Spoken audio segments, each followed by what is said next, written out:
Welcome my dear rockets. कैसे हैं आप सभी? बहुत बढ़िया। जो ये थ्रिलर्स मूवी होती है ना, इनमें कोरियन मूवी मेकर्स का कोई जवाब ही नहीं है। आज सच में जो हम मूवी लेकर आए हैं ना, ऐसी लाजवाब साउथ कोरियन थ्रिलर है। और जो भी थ्रिलर फैन है, जहां भी है, जो कुछ भी कर रहे हैं, सब कुछ छोड़ छाड़ कर सीधे इस वीडियो को देखने के लिए आ जाइए। बताता हूँ क्यों। देखो, साउथ कोरिया में एक कानून है कि किसी भी क्राइम के 15 साल के बाद अगर क्रिमिनल पकड़ा नहीं गया तो वो केस इनवैलिड हो जाएगा, और उसके बाद क्रिमिनल मिल भी जाए तो पुलिस उसको पकड़ नहीं सकती। अब ऐसे में एक डिटेक्टिव एक छोटी लड़की का मिसिंग केस इन्वेस्टिगेट करता है, लेकिन 15 साल तक वो क्रिमिनल को पकड़ ही नहीं पाता। अब उसके पास सिर्फ 7 दिन बचे हैं, और 7 दिन के बाद हो जाएंगे 15 साल पूरे। अगर इस 7 दिन में क्रिमिनल का पता नहीं लगाया गया तो ये केस हमेशा के लिए क्लोज हो जाएगा। तो डिटेक्टिव और उस मिसिंग लड़की की मां मिलकर इस केस को सॉल्व करने की पूरी कोशिश करते हैं। तो क्या वे सफल हुए? और हर थ्रिलर की तरह आखिर में वो कौन सा ट्विस्ट है जो इस मूवी को खास बनाता है? बस ये सब जानने के लिए आपको वीडियो एंड तक जरूर देखनी होगी, लाइक करना होगा, शेयर भी कर दीजिए,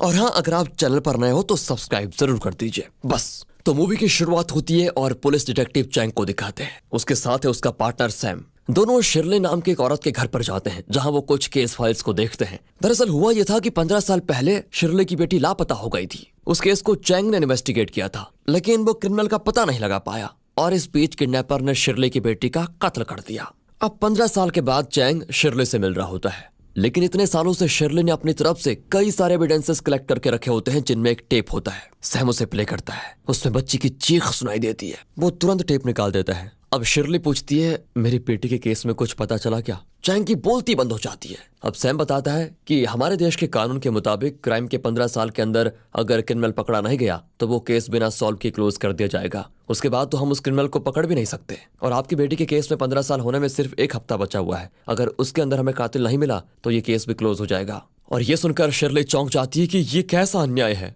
कहकर वो अपने सारे फाइल्स इनके सामने रखती है कि ये एविडेंसेस नहीं है तो क्या है ये, जल्दी क्रिमिनल का पता लगाओ और उसे अरेस्ट करो। लेकिन दिक्कत ये होती है कि इन फाइल्स में कोई ठोस क्लूज नहीं होते जिसके बल पर वो कातिल को पकड़ पाए। चैंग और सैम भी बेबस होकर शिरली को सॉरी कहकर चले जाते हैं। तो पीछे से शिरली रोती हुई विनती करती है कि प्लीज सर, मेरी बेटी के कातिल को पकड़ लीजिए। आपने उस दिन प्रॉमिस किया था कि मेरी बेटी को आप न्याय दिलाएंगे। चैंग भी अंदर ही अंदर बहुत दुखी होता है कि क्या करूं मैं।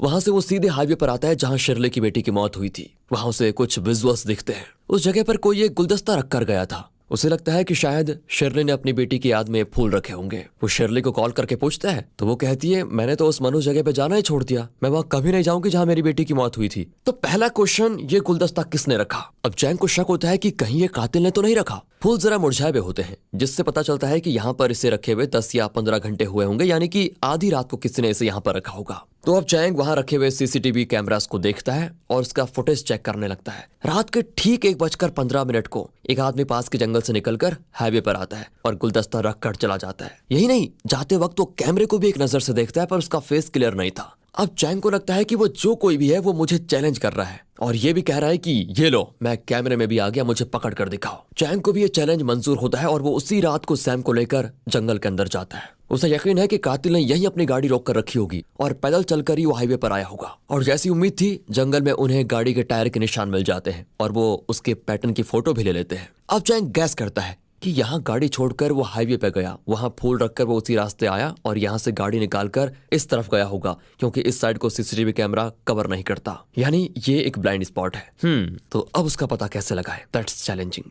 चैंग कहता है कि सीसीटीवी में उसका इमेज ठीक 1:15 को रिकॉर्ड हुआ। अगर वो पैदल वापस आया और कार लेकर इस रूट से गया तो इस ब्लाइंड स्पॉट पर वो करीब 1:45 से 1:55 के बीच पहुंचा होगा। हमें ये पता लगाना है कि इन 10 मिनटों में उस ब्लाइंड स्टॉप से कौन कौन सी गाड़ियां पास हुई थी, खासकर वो गाड़ियां जिनमें डैशबोर्ड कैमरा लगे हुए हैं। किसी न किसी गाड़ी की डैश कैम ने तो कातिल की गाड़ी को जरूर रिकॉर्ड किया होगा।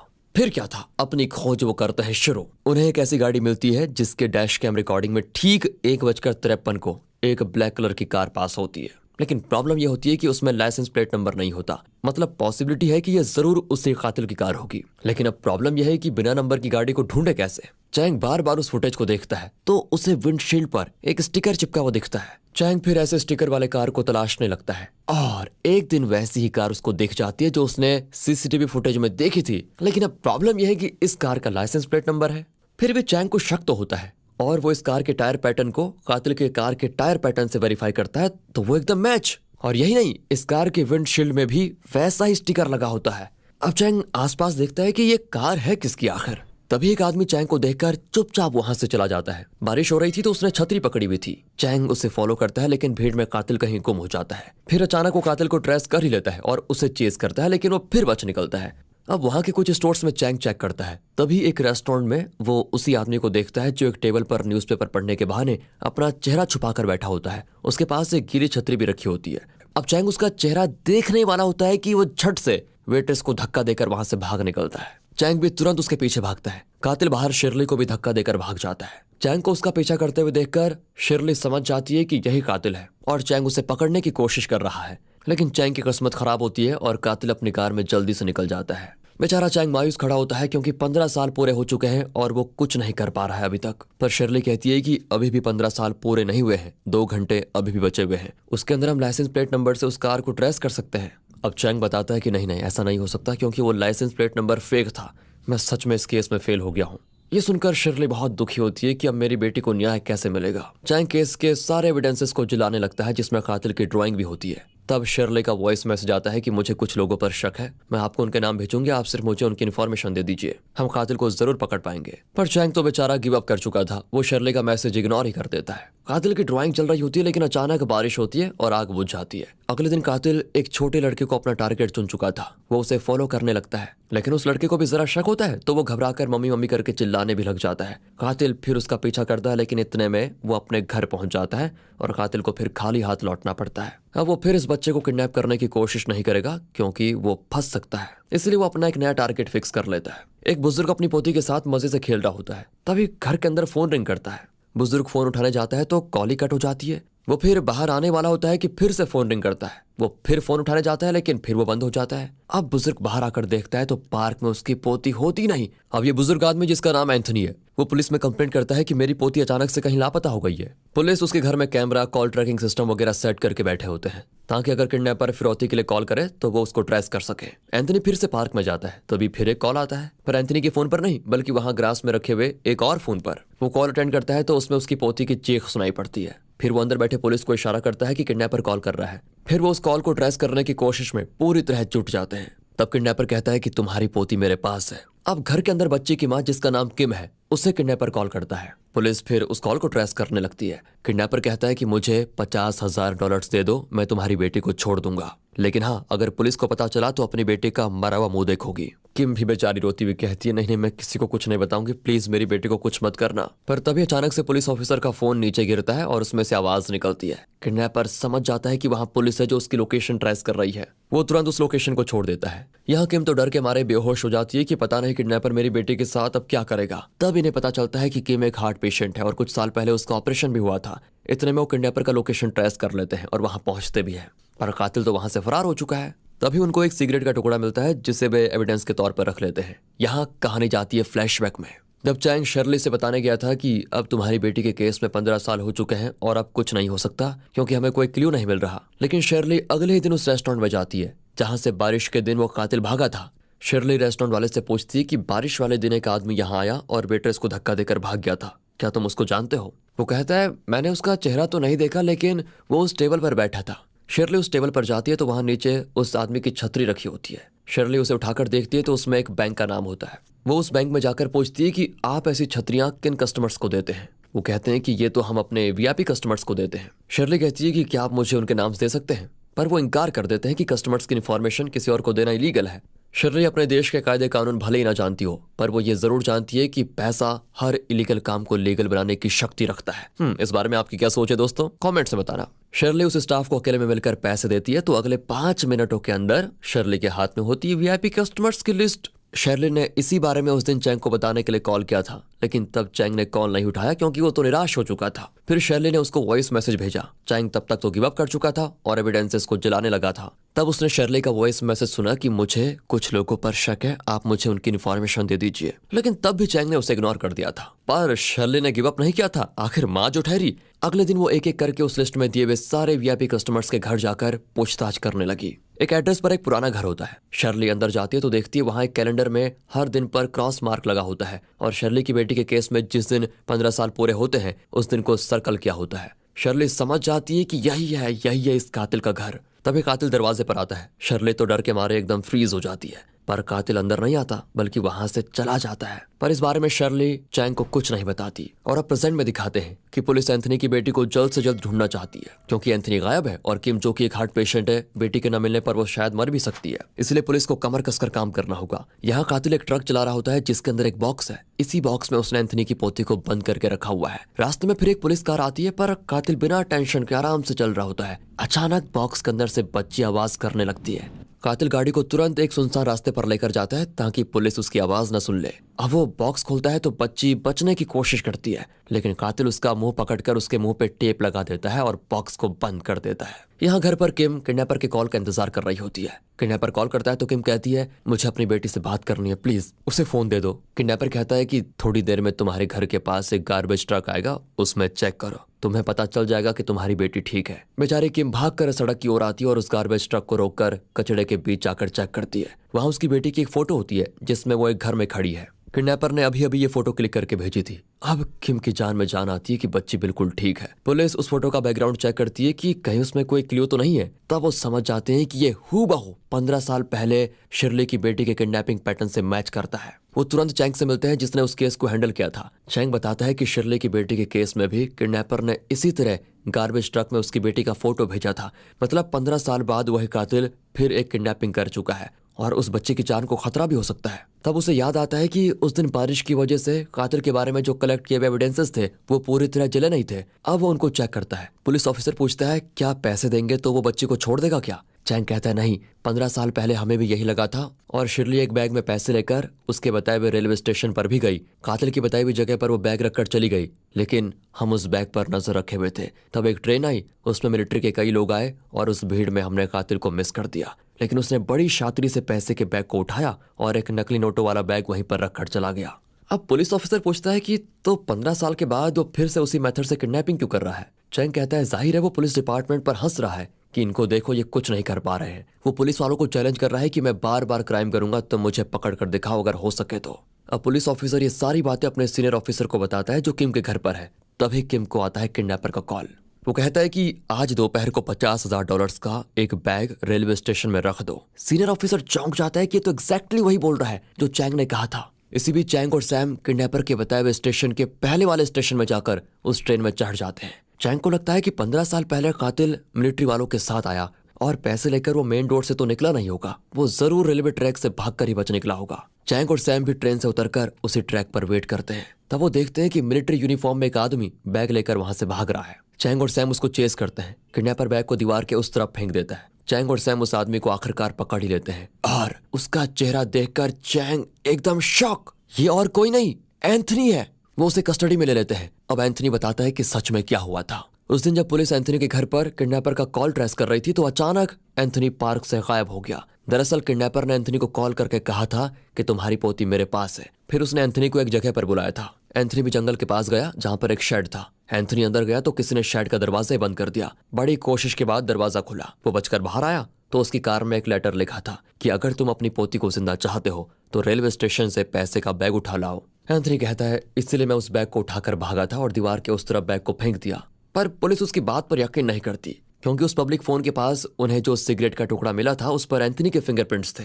ऊपर से किडनैपर ने अब तक जो कॉल्स किए थे उनमें उसका वॉइस और मॉड्यूलेशन वगैरह एंथनी की वॉइस एग्जैक्टली मैच करता है। इतना ही नहीं, अपनी पोती की किडनैपिंग के बहुत देर बाद ही एंथनी ने पुलिस को इन्फॉर्म किया था। अब इन सारी बातों को ध्यान में रखते हुए पुलिस को यकीन है कि एंथनी ही किडनैपर है, लेकिन चैंग को नहीं लगता कि एंथनी किडनैपर है। अगर वो किडनैपर है और कातिल है तो उसने पैसे के बैग को दीवार के उस तरफ क्यों फेंका?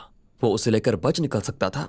यही नहीं, 15 साल पहले उसने जिस तरह से किडनैप किया था उसी तरीके से वो फिर से किडनैप नहीं कर सकता क्योंकि उसे पता होगा कि इस बार वो पकड़ा जाएगा। इसीलिए एंथनी किडनैपर नहीं हो सकता, कुछ और ही है। बट सवाल अब ये भी है कि एंथनी के फिंगरप्रिंट वाला सिगरेट उस पब्लिक बूथ में कैसे आया? उस बूथ के अंदर और कहीं पर भी एंथनी के फिंगरप्रिंट्स नहीं है, ये भी सोचने वाली बात है। मतलब किडनैपर ने ग्लव्स यूज किया होगा। अगर वो एंथनी था तो सिगरेट स्मोक करते वक्त भी उसने ग्लव्स पहन रखा होगा। फिर उसमें फिंगरप्रिंट्स कैसे आ सकते हैं? That's very mysterious question. मतलब एंथनी किडनैपर या कातिल तो बिल्कुल नहीं है। हाँ, पर एंथनी को फंसाने के लिए कातिल ने ये पूरी सेटिंग की है। अब पुलिस कहती है कि सारे एविडेंस एंथनी के खिलाफ है, यहाँ तक कि किडनैप हुई बच्ची की फोटो में जो बैकग्राउंड है वो एंथनी के पुराने घर की दीवार से एग्जैक्टली मैच करता है। मतलब एंथनी ने उस बच्ची को वहीं रखा था। ऊपर से बच्ची अब तक मिली नहीं है और केस बहुत पेचीदा हो चुका है। अब चैंग किडनैपर के रिसेंट कॉल्स के ऑडियो और 15 साल पहले शर्ली की बेटी के कातिल के कॉल्स वाले ऑडियो को पूरी तरह से कंपेयर करने के लिए एक स्पेशलिस्ट की मदद लेता है। स्पेशलिस्ट बताता है कि ये दोनों एक ही ऑडियो है, फर्क सिर्फ इतना है कि 15 साल पहले का ऑडियो जो हमारे रिकॉर्ड्स में है वो एकदम साफ है, लेकिन प्रेजेंट वाला ऑडियो उतना क्लियर नहीं है और बहुत डिस्टर्बेंस सुनाई पड़ रहा है उसमें। हो सकता है कि कातिल इस बार वही पुराना वाला ऑडियो टेप यूज कर रहा था, क्योंकि नए ऑडियो में कातिल की आवाज क्लियर नहीं है, लेकिन बैकग्राउंड में जो गाड़ियों की आवाज है वो एकदम क्लियर है। अब चैंग समझ जाता है कि कातिल 15 साल पुराना वही ऑडियो यूज कर रहा है, लेकिन जब उसने उसको प्ले करते हुए रिकॉर्डिंग की होगी तो आसपास की आवाजें उसमें साफ सुनाई दे रही है और ये रिकॉर्डिंग्स पुलिस के अलावा शर्ली के पास भी है। उस दिन चैंग और सैम ने शर्ली के घर में यही टेप प्ले किया था जिसमें शर्ली की बेटी के चिल्लाने की आवाज रिकॉर्ड हुई थी। मतलब शर्ली और कातिल का कोई ना कोई कनेक्शन जरूर है। और ये जानकर चैंग शर्ली के घर जाता है तो वहां शर्ली के साथ एंथनी की पोती होती है। ओह माय गॉड, चैंग का सर चकराने लगता है कि व्हाट इज द मिस्ट्री। वो शर्ली से पूछता है, क्या तुमने उस बच्ची को किडनैप किया था? यहाँ पर शर्ली बताती है कि उसने बैंक से जिन वीआईपी कस्टमर्स की लिस्ट ली थी उनमें से एक घर कातिल का था। कातिल रोज कैलेंडर में मार्क कर रहा था कि कब 15 साल पूरे होंगे और कब वो निश्चित होकर अपनी लाइफ जिएगा। वो जान चुकी थी कि ये एंथनी का पुराना घर है। तब एंथनी वहां आया था और शर्ली उसको चाकू मारने के लिए बिल्कुल तैयार खड़ी थी, पर एंथनी अंदर नहीं आया। फिर शर्ली ने देखा कि एंथनी अपनी बेटी और पोती के साथ बहुत ही खुश है। वो इस बात को सहन नहीं कर पाई कि जिस आदमी ने मेरी बेटी को किडनैप किया उसे मार डाला, वो अपने परिवार के साथ इतना खुश है। तब उसने एंथनी की पोती को किडनैप करने का प्लान बनाया और उसमें वो सफल भी हुई। उसने इस किडनैपिंग को बिल्कुल उसी तरह से किया जिस तरह 15 साल पहले एंथनी ने उसकी बेटी को किडनैप किया था। उसने एंथनी की पोती की आवाज भी रिकॉर्ड कर ली और फिर उस बच्ची को एंथनी के पुराने घर में लेकर गई। वहां उसने बच्ची की फोटो खींची जिसे उसने गार्बेज ट्रक में रखकर एंथनी के घर भेजा। फिर उसने एंथनी के लिए एक लेटर लिखा कि रेलवे स्टेशन से पैसों का बैग तुम लाओगे और तब जाकर तुम्हारी पोती तुम्हें मिलेगी। फिर उसने एंथनी का सिगरेट जानबूझकर पब्लिक बूथ के पास रखा ताकि पुलिस को उसी पर शक हो और एंथनी को उसके 15 साल पुराने क्राइम की सजा मिले। अब ये सारी बात सुनकर चैंग शर्ली पर गुस्सा होता है कि ये क्या कर रही हो तुम? एंथनी की गलती की सजा तुम इस बच्चे को दे रही हो। इसे मेरे हवाले कर दो, मैं इसे इसकी माँ किम के पास लेकर जाऊंगा। पर शर्ली विनती करती है कि अगर इसे वापस भेज दिया तो एंथनी पर लगा इल्जाम मिट जाएगा और उसे मेरी बेटी के कत्ल की सजा नहीं मिलेगी। उसे कम से कम 10 से 15 साल जेल में सजा काट नहीं दो चैंग, तब तक ये बच्ची मेरे साथ ही रहेगी प्लीज। चैंग उसे कन्विंस करता है कि तुम इस बच्ची को मेरे साथ भेजो और मैं वादा करता हूँ कि एंथनी अपने क्राइम की सजा जरूर भुगतेगा। फिर चैंग जाता है एंथनी से मिलने। वो पूछता है कि तुमने अपनी पोती को किडनैप क्यों किया? एंथनी कहता है कि मैंने उसे किडनैप नहीं किया है। अच्छा, तुमने उसे किडनैप नहीं किया, ठीक है, लेकिन 15 साल पहले तुमने शर्ली की बेटी को किडनैप करके क्यों मार डाला? और ये सुनकर एंथनी बौखला जाता है। चैंग कहता है कि तुम्हारी उस गलती की सजा अब तुम्हारी बेटी और पोती भुगत रहे हैं। तुम चुपचाप अपना क्राइम कबूल कर लो, मैं तुम्हारी पोती को उसकी माँ के पास सुरक्षित पहुंचा दूंगा, ये वादा है। अब एंथनी बताता है कि 15 साल पहले उसने शर्ली की बेटी को किडनैप क्यों किया। एंथनी की बेटी यानी किम एक हार्ट पेशेंट है और उसके ऑपरेशन के लिए एंथनी को $50,000 की जरूरत थी। तब एंथनी के पास उतने पैसे नहीं थे तो उसने शर्ली की बेटी को किडनैप किया और $50,000 की फिरौती डिमांड की। उस समय चैंग के कहने पर शर्ली ने एक बैग में $50,000 के नकली नोट रखे और बैग को रेलवे स्टेशन में रख दिया। जब एंथनी ने देखा कि उसमें नकली नोट है तो वो चिढ़ गया था। उसने शर्ली को फोन करके धमकाया कि असली नोट्स नहीं दोगी तो अपनी बेटी को भूल जाओ। शर्ली उस समय और रिस्क नहीं लेना चाहती थी और वो पैसे लेकर एंथनी के पास गई। उसकी बताई हुई जगह पर एंथनी उससे कहता है कि एक प्लास्टिक कवर से अपना चेहरा कवर कर लो जल्दी। शर्ली वैसा ही करती है। तब एंथनी शर्ली की बेटी को अपनी गाड़ी में लेकर वहां आता है, लेकिन गाड़ी को हाईवे के पास वाले जंगल में रोकता है। जब वो शर्ली की बेटी को बाहर निकालने की कोशिश करता ही है